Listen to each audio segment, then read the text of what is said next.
Alright guys, welcome to our YouTube channel. We're going to give you guys a quick update on the baby. As y'all seen in our last video, we're having a baby girl.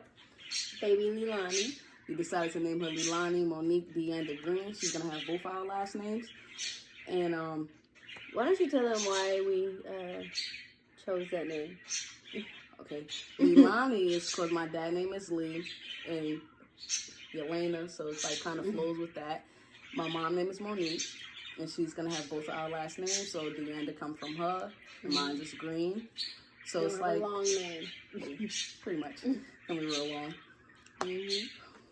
So we are going to be giving you guys an update, but I think first you should tell them how your pregnancy's been going, how you've been feeling. I don't get sick, thank God, no more. But this time she makes me feel nauseous if I eat something she doesn't like.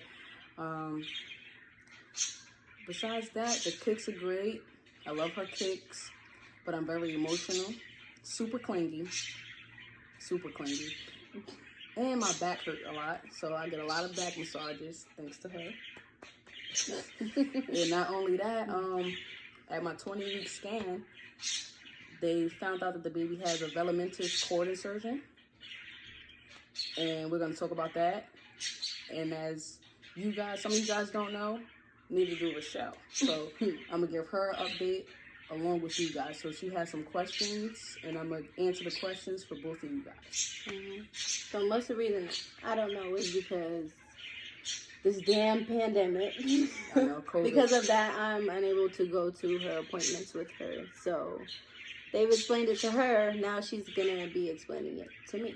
So I have some questions that I'm going to ask her about it. So first, what is wrong with your pregnancy?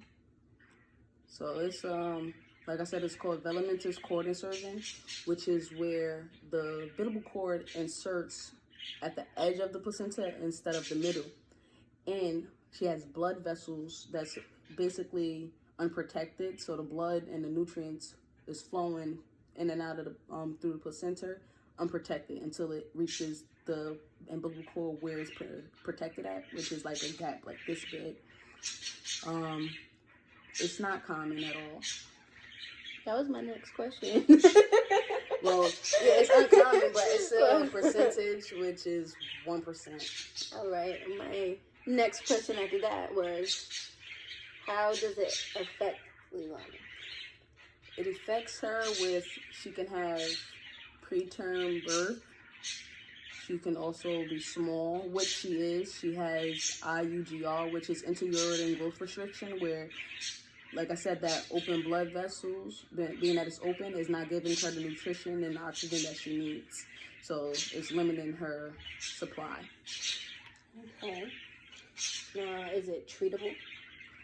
It's not treatable. It's not preventable. Once it happens, it happens.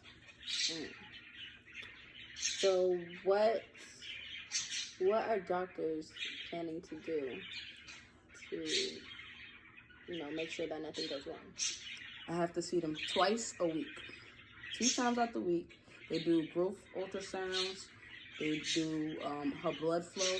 They measure it, see how much, and right now it's elevated. So being that it's elevated, I have to go make sure that they check that every time. She gets her growth ones, I think once a week, to see how she's growing and if she's growing at the percentile she's supposed to be at.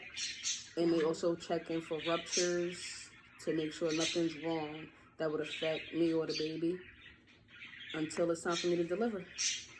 Okay, so at least you get to see her a lot, right? True. Twice a week I get to watch her act up. She's a mess, guys. That's a plus. Yeah.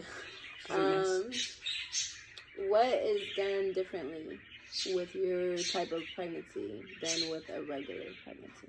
I am a higher risk, so closely monitoring. That's why I go twice a week. I have to eat. They want me to eat a little bit more to try to fatten her up before. I've been feeding her. Yes, she feeds me a lot.